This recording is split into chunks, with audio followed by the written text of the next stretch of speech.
তানহার পরীক্ষা শেষ হয়েও হলো না। দিনাজপুর বোর্ড প্রশ্ন ফাঁসের কারণে একটি পরীক্ষা পিছিয়ে গিয়েছিল। সব বোর্ডের পরীক্ষা শেষ, অথচ তাদের শেষ হলো না। পরীক্ষার পর পর আবার প্র্যাকটিক্যাল। তানহা এদিকে মৃত্যুর শোক ভেঙে পড়া মন, অন্যদিকে ভালো ছাত্রী হয়েও প্রতিটি পরীক্ষায় আশার স্তর দিতে না পারায় তীব্র হতাশা, সব মিলিয়ে সে গভীর মানসিক চাপে ভেঙে পড়েছে। ডিপ্রেশনে ভুগছিল। ঘুম যেন হারাম হয়ে গিয়েছিল মেয়েটার। পরবর্তীতে ডক্টরের প্রেসক্রিপশন অনুযায়ী মেডিসিন দেওয়া হয়। স্প্লিন ড্রাগের প্রভাবে সারাক্ষণ ঘুমোয়। তখন সময় রাত্রি। তুফা বারান্দায় বসে নিজের জীবনকে পর্যবেক্ষণ করছিল। জীবন যে এক জটিল সমীকরণ, যার উত্তর সোজা, অথচ বের করা কঠিন। সানজাদা নিঃশব্দে এসে দাঁড়ালো। তুরফার না তাকিয়ে উপস্থিত টের পেল। জিজ্ঞেস করলো, তানহা উঠেছে? না, ঘুমাচ্ছে। সমস্যা নেই, খাবার ওখানে রেখে দিয়েছি, উঠলে খাবে। তুমি ঘুমাওনি কেন? সারাদিন শুয়েই ছিলাম, আর ভালো লাগছে না। অনেক রাত হয়েছে, ঘুমাও। এমনিতেই অসুস্থ। ওষুধ খেয়েছো? খাবো এই তো। তুরফা মায়ের প্রাণে তাকিয়ে বলল, কেন হেয়ালি করছো? সময় মতো কেন খাচ্ছ না? সানজানা আমতা আমতা করে বলল, কই, খাই তো। দুপুরে ঔষধ যে বিকেলে খেয়েছিলে, ভেবেছ আমি দেখিনি? এভাবে যদি অবহেলা করো, তাহলে ডাক্তারের কাছে যাওয়া প্রয়োজন বোধ করছি না। টাকার অপচয় স্প্রো, কণ্ঠের চাপা রাগ। সানজানা মাথায় হাত রেখে বললেন, আহা, রেগে যাচ্ছিস কেন? তুমি বাচ্চা নও, নিজের ভালো মন্দ বুঝেও কেন এমন করো? জানোই একদিন মিস হলে তোমার কি অবস্থা হয়। তবুও এই যে এখনো গায়ে জ্বর, আর তুমি ঘুরে বেড়াচ্ছ। সানজানা বললেন, তানহা ঠান্ডা খাবার খাবে না। ও উঠুন, আমি আছি, গরম করে দেব। সানজানা প্রত্যুত্তর করলেন না। তুরফার সামনে তাকালো। সানজানা মেয়েকে অবলোকন করে অধর প্রস্থান করে বললেন, মাঝে মধ্যে মনে হয় তুই আমার। তানহা, তুরার মা আমি নই। যেভাবে সবাইকে আদর যত্ন দায়িত্ব পালন করিস, মা মা হয়েও আমিও বোধহয় তাই পারি না। তুরফা ভ্রান্ত হলো না, গুমোট মুখে বলল, সবাই আজাইরা কথা বাদ দিয়ে যাও, ওষুধ খেয়ে শুয়ে পড়ো। অনেকটা সময় পেরিয়ে গেল, কেউ কোনো কথা বলল না। সানজারা নীরবতা ভাঙলেন। তুরফা, শুনেছিস? ওইসবের কথা আমাকে আগে বলিস না নি কেন? তুরফা না তাকে স্পষ্ট গলায় বলল, বাবা বারণ করেছিল। তিনি চাননি তোমায় তোমার শুকিয়ে যাওয়া ক্ষত আবারও জাগ্রত হোক। অজ্ঞাত করা ভুলগুলো শাস্তি স্বরূপ তোমাকে জানতে মানা করেছিল। সানজানা নিশ্চুপ রইল। দীর্ঘশ্বাস ফেললেন। তুরফা জিজ্ঞেস করলেন, আচ্ছা আম্মু, তুমি কি জানতে চেয়েছিলে দাদি ফুপু যে বাবা নিজের মা বোন নয়? প্রথম দিকে জানতাম না। তানহা যখন পেটে ছিল তখন জেনেছিলাম। আর বাবা যে রোগ ছিল, সেটা কিডনির কথা আমি জানতাম না, মানসিক জানতাম। ঠিক আছে। সানজানা আড়ালে অশ্রু মুছে নিলেন। তুরফা আবারও জিজ্ঞেস করল, আম্মু, যদি বাবা বেঁচে থাকাকালীন তুমি সত্যি জানতে, তবে কি বাবাকে মেনে নিত? সানজানা অনেকক্ষণ সময় নিয়ে বললেন, সেটা পরিস্থিতি বলে দিত। পরিস্থিতির বাইরে গিয়ে চিন্তা করলে আমরা কখনোই পরিস্থিতি ভুক্তভোগ হয়ে সিদ্ধান্ত নিতে কিংবা জানতে পারবো না। তুরফা কিছু বলল না, এক দৃষ্টিতে তাকিয়ে দেখল। আম্মুর চোখে অশ্রুকণা দেখে নিষ্প্রত কণ্ঠে বলল, কাঁদছো কেন? কাঁদলে জ্বর বাড়বে। আসো ঘরে যাই। অথচ তার নিজের চোখ দিয়ে জল পড়ছিল। মাকে নিয়ে ঘরে আসতে তুরফা ফোন বেজে উঠল। সাজ্জাদ ভাই সানজানাকে বললেন, তুমি শোনো, আমি কথা বলে আসছি। সানজানা মাথা নাড়ালেন। তুরফা আবারও বারান্দায় এলো। হ্যালো, আসসালামু আলাইকুম। ওয়ালাইকুম আসসালাম। কি অবস্থা তোদের? আছি, আল্লাহ রহমতে। তোর সব ঠিকঠাক? হ্যাঁ, ব্যস্ততার মধ্যে যাচ্ছি। একটু যে কল করেই খোঁজ নেব, সময়টুকুও পাচ্ছিলাম না। এজন্য এত রাতে কল করলাম। তুরফা সুদাই, ওহ তাই? সাজ্জাদ উদ্বিগ্ন কণ্ঠে বলল, চাচি কেমন আছে রে? সুস্থ হয়েছে? জ্বর এখনো যায়নি পুরোপুরি? শোন, কয়দিন গেলে ডাক্তার দেখাস চাচিকে। ইনশাল্লাহ দেখাবো। তানহার কি অবস্থা? ঠিক আছে ও? মোটামুটি। মেন্টালি ভীষণ ডিস্টার্ব ও। ওকে পরীক্ষার জন্য চাপ দিস না। জীবনে পরীক্ষার আগে পাশ হোক, তারপর না হয় দেয়নি। তোদের জীবনের উপর যতই ধকল যায় না কেন। তুরফা ক্ষীণ হাসল। হয়তো জীবন আমাদের ধৈর্যর পরিমাপ দেখতে চাচ্ছে। সাজ্জাদ ক্ষীণ বিস্মিত হলো। তুই হাসছিস? জীবনকে দেখলে আর করুণ পাই না। আমি তোকে দেখলে ভীষণ অবাক হই। কিভাবে তুই ভেঙে আবারও শক্ত হয়ে দাঁড়াস। চাচার মৃত্যুতে তোর অবস্থা দেখে ভেবেছিলাম তুই ভেঙে পড়বি, অথচ তা হলো না। কি জানিস, আল্লাহ আমাকে শক্তি দিয়েছে। তা তো দিয়েছেই, তবে আড়ালে তুই কষ্টগুলো লুকিয়ে রাখিস। আমিও স্পষ্ট দেখতে পাই। সাজ্জাদের কথায় তুফা কিছুক্ষণ চুপ করে রইল। বারান্দায় রেলিংয়ের হাত রেখে দূরের আকাশ দিয়ে তাকিয়ে থাকলো। ধীরে বলল, সবাই সব কিছুই দেখতে পায় না সাজ্জাদ ভাই। কিছু কষ্ট থাকে যেগুলো দেখানোর মতোও না, লুকিয়ে রাখার মতোও না।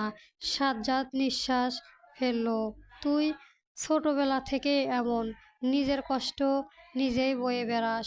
তুরফা হালকা হেসে বলল, কষ্ট যদি কাউকে দিয়ে হালকা করা যেত, পৃথিবীতে এত মানুষ চুপচাপ কাঁদতো না। ওপাশে কিছুক্ষণ নীরবতা। তারপর সাজ্জাদ আবার বলল, তোরা কবে আসবি? জানি না। আম্মুর শরীরটা একটু সামলাক, তারপর দেখব। কোনো কিছু দরকার হলে বলিস। একা একা সব সামলানোর দরকার নেই।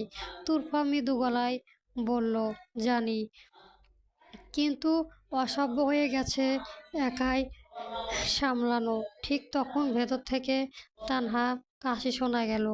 উঠে গেল। তুরফা ঘুরে তাকালো। আচ্ছা সাজ্জাদ ভাই, পরে কথা বলবো। তানহা ডাকছে মনে হয়। ঠিক আছে, সবার সঙ্গে নিজেও খেলা খেয়াল রাখিস। হ্যাঁ। ওই তুই কতটা কেটে দিল তুরফা দ্রুত পায়ে তানহার কাছে গেল। কিভাবে যেন দিনগুলো পার হয়ে গেল। তানহা শেষ পরীক্ষাটাও আজকে হয়ে গেল।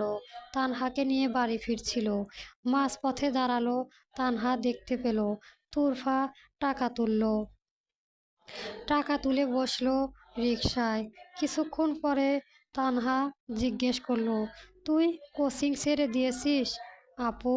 তুরফা নিরস কণ্ঠে বলল, বাবার মৃত্যুতে গ্যাপগুলো কনসিডার করেছিল, কিন্তু পরবর্তীতে পরিস্থিতির কারণে গ্যাপ গেছে। ওদের তো বাণিজ্যিক প্রতিষ্ঠান, বুঝতে হবে। আমার সমস্যার কারণে আটকে থাকবে না। ইঙ্গিতে বলছিল, বুঝে ছেড়ে দিয়েছি। তানহা ভেবে জিজ্ঞেস করলো, বাবার পরে আমার কারণে মিস দিয়েছিলিস তাই না? তুরফা ওর দিকে তাকালো। নিশ্চয় নিজেকে দোষী মনে করবে তানহা। এরপর হীনম্যানতায় ভুগছে, যদিও কারণটা ওর জন্য নয়। বলল, না, আমার নিজেরও আর ভালো লাগে না টিউশনি ও কোচিং। টিচিং পেশাটা আমার একটুও পছন্দ না রে। তানহা বলতে ইচ্ছে করলো, ভার্সিটিতে ভর্তির পরপরই তো এইগুলো করেছিলে, তাহলে এখন অপছন্দ বানালে? কিন্তু বলল না, কথার পাল্টে বলল, টাকা তুলি। হ্যাঁ, সাজ্জাদ ভাইকে দেব। সেদিন কল করেছিল, যদিও টাকার কথা কিছু বলেনি। ও হয়তো পরিস্থিতির কারণে বলতে পারছে না। নিজ দায়িত্ব থেকে উচিত না টাকা ফিরিয়ে দাও? তানহা মাথা নাড়ালো। হ্যাঁ। আজকে যাবি? দেখি কালকেও যেতে পারি। আমি যাই। পরীক্ষা শেষ হয়ে যাস। আম্মু অসুস্থ। দুজনে গেলে কেমন হবে? আচ্ছা। মন খারাপ করলি? না আপু। তুরফা ওকে জড়িয়ে নিল। তারপর বাড়িতে গেল পরের দিন। সকালে তুরফা রেডি হলো। সানজানাকে রাতে বলে রেখেছিল আজকে সকালে যাবে। তানহা তুরার থেকে বিদায় নিয়ে মায়ের কাছে এলো। আম্মু যায়। সানজানা মাথায় হাত রাখলেন। সাবধানে যাস মা। টাকা বের করিস না, দিয়ে তাড়াতাড়ি চলে আসিস। তুরফা বলল, চিন্তা করো না, সবসময়ই ওষুধ খেও। তানহাকে দিও। সানজানা উদ্য কণ্ঠে বললেন, সাজ্জাদকে বলেই ও আসতো। তুই না গেলেও পারতিস। তুরফা ঠোঁট ভিজিয়ে বলল, সে আমাদের জন্য যথেষ্ট করেছে আম্মু। যে যে কোনো প্রয়োজনে এসে হাজির। তাই বলে সব সময় কি শোভা পায়? তার দিনটাও ভালো উচিত নয় কি? ভাবা উচিত নয় কি? সানজানা কি বলবে ভেবে পেল না। ওদিক দিয়ে বাবার কবরে যাব একটু। সানজানা বিমস হলো। নিথি শীতলায় যাবি? হ্যাঁ। তিনি মানা করলেন না, বরং বললেন, আচ্ছা যাস। তবে ও বাড়ির কারো সঙ্গে দেখা হলে মুখ লাগিস না কেমন? ঠিক আছে। ওদের সঙ্গে পারতে হবে হলে জিহ্বা হতে হবে নিম্র ভাষা, অপব্যবহারও খুব ভালো করে, যেটা আমি শিখিনি তোদের। তাই আমার বুঝদার মেয়ে। তোকে আর কি বলবো? বুঝদার তো বললে আর কি বা বলবো? চিন্তা করো না, তাড়াতাড়ি ফিরিস ইনশাল্লাহ। সানজানা কপালে চুমু দিলেন। তুরফা বেরিয়ে পড়ল। মূলত যাওয়ার আসল কারণ একটাই, নইলে বিকাশে পাঠাতে পারত ও। এছাড়াও মানুষগুলোর মুখোমুখি হওয়া যায়। তাদের সম্মুখ না হলে এমন মানুষগুলোকে মোকাবেলার জন্য নিজেকে দৃঢ় কবে কিভাবে নিজেকে রুচু কুরুচিপূর্ণ কথা শোনাতে প্রস্তুত করল তুরফা।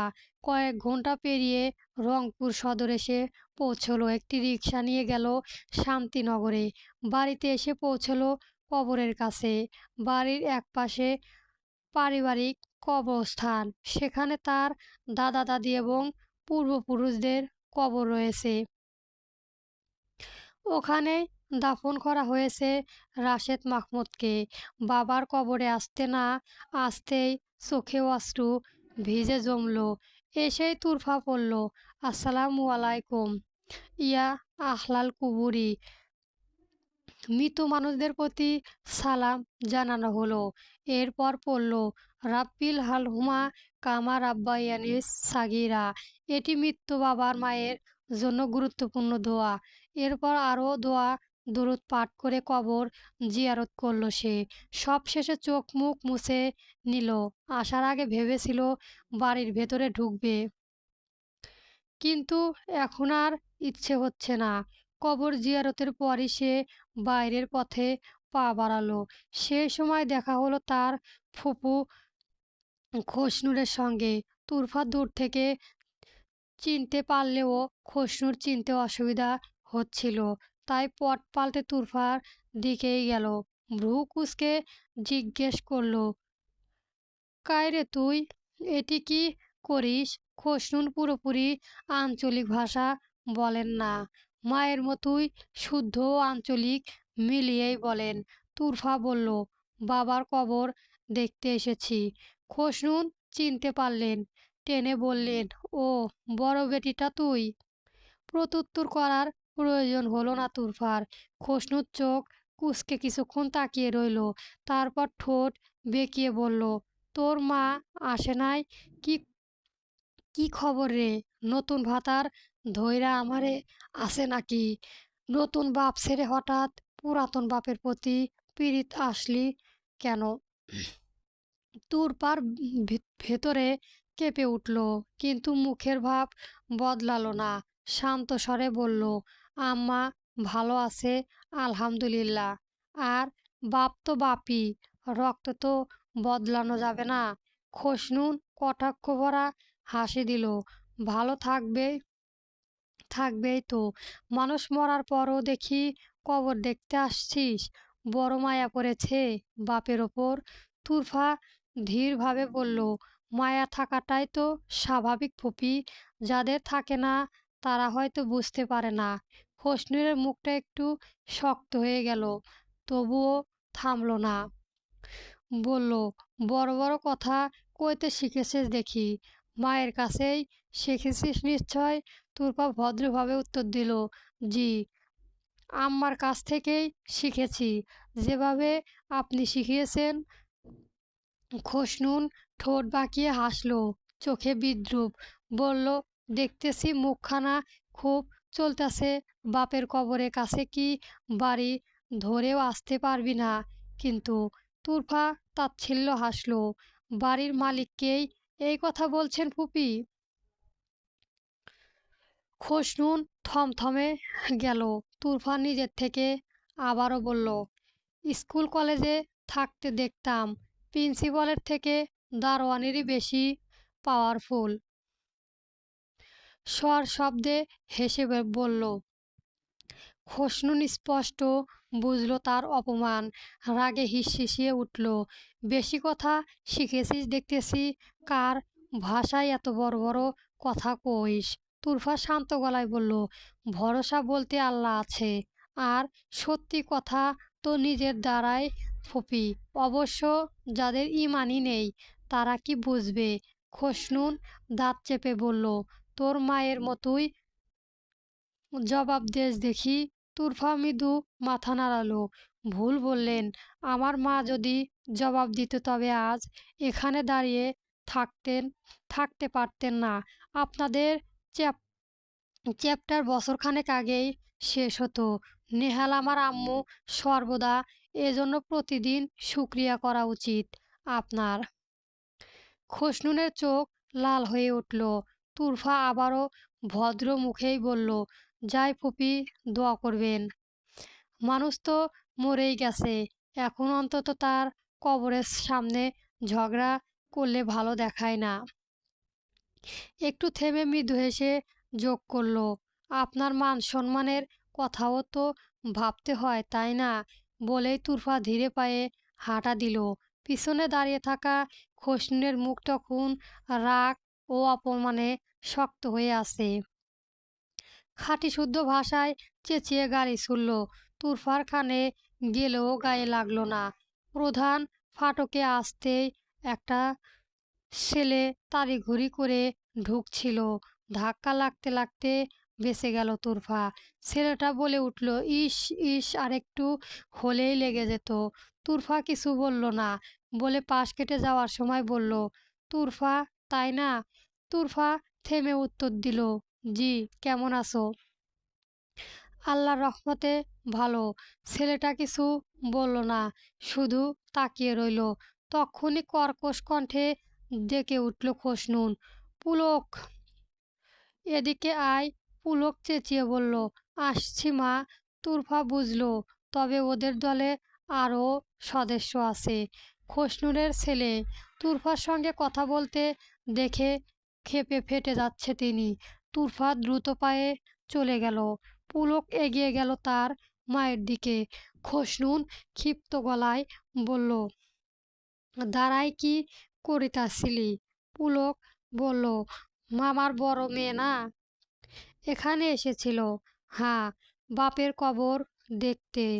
ভেতরে ডাকলে না? খসনুন কর্কশ কণ্ঠে বললেন, আমার কাজ নাই আর বলে পেঁচাল পারিস? খুব দরদ ওঠে তোদের? যাই করতেছি আন আনছিস? পুরো থমথম খাই এনেছে, এই নাও। এরপর ওরা ভেতরে গেল। রংপুর থেকে বেরিয়ে তুরফা সোজা গেল বরদগঞ্জের নানুর বাড়িতে। যেতে যেতেই জোহরের আজান পড়ল। সাজ্জাদ জমিতে কাজ শেষে গোসল করছিল। দরজায় কড়া নাড়ছিল কর্কশ শব্দ। শরীর মুছতে মুছতে চেঁচিয়ে উঠল, কয় রে একাই? ইদানিং পাড়ার বাচ্চাগুলো খুব জ্বালায়, এভাবে শব্দ করে। তুরফা গলা খেকারিয়ে দিয়ে বলল, আমি তুরফা সাজ্জাদ ভাই। সাজ্জাদ জিভ বাড়ল হলো, দ্রুত ভেজা জামা পাল্টে লুঙ্গি ও গেঞ্জি পরে নিল। মাথা ঝাড়তে ঝাড়তে দরজা খুলল। তুই হঠাৎ বলে আসবি না? এই তো আসলাম। দাঁড়িয়ে আছিস কেন? ভেতরে আয়। তুরফা নাকচ করলো, না, চলে যাব এখন।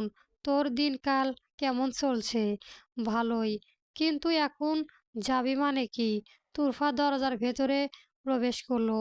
এরপর ব্যাগ থেকে টাকা বের করলো, 10,000। সাজ্জাদের ভ্রু কুঁচকালো। তুরফা দিয়ে বলল, জানি খুব অল্প পরিমাণ, আপাতত এইটুকু দিয়ে দিস পাওনাদারকে। আর একটু সময় চাস, আমি সবটা দিয়ে দেব। সাজ্জাদ নিল না, বলল, তুই আমাকে না বলে আনেছিস কেন? আমি একবারও চেয়েছি? তুরফা ঠোঁট ভিজিয়ে বলল, মুখে হয়তো বা বলতে পারছিস না, তবে আমার তো দায়িত্ব আছে নাকি? নে, নিয়ে দিস। সাজ্জাদ পড়ল বিপদে। চিহ্নিত হয়ে বলল, লাগবে না। কেন লাগবে না? ধর নিয়েছিস, তাকে দিতে হবে না, তার প্রয়োজন পড়বে না, মানে ধার পরিশোধ হয়ে গেছে। তুরফা হতভম্ব হলো। পরিশোধ হয়েছে মানে? এত টাকা কিভাবে দিলি তুই? সাজ্জাদ মিনমিনিয়ে বলল, আমি দেইনি। তুরফা দৃঢ় কণ্ঠে বলল, স্পষ্ট করে বলবি? সাজ্জাদ কণ্ঠে খাদে নামিয়ে বলল, রাগ করিস না, টাকাটা তোর বাবাই দিয়েছেন। তুরফা বিস্ময়ক চোখে তাকালো। সাজ্জাদ আরও বলল, চাচির অপারেশনের কয়েকদিন পর যা টাকা থেকে টাকা নিয়েছিলি, লোকটা হঠাৎ করেই চাইতে শুরু করলো। আমি বুঝে উঠতে পারছিলাম না কি করব, খুব চাপ দিচ্ছিল। এদিকে তোদের পরিস্থিতিও চাওয়ার মতো সাহস হচ্ছিল না। তারপর আকম্মায় তোর বাবা এসেছিলেন। কিভাবে জানলেন আমি জানি না, উনি সব টাকা দিয়ে তোদের জানতে নিষেধ করলেন। আমি নির্ভয় ছিলাম, তাই বারণ করিনি। তুরফার মনটা নড়বড় হলো, চোখ দিয়ে অশ্রু ঝরল। মনে মনে বলল, তুই চলে গিয়েও দয়ামুক্ত করে গেছে বাবা, অথচ তোমাকে চিনতেও পারলাম না। গল্প নিশিথায়ন চলবে।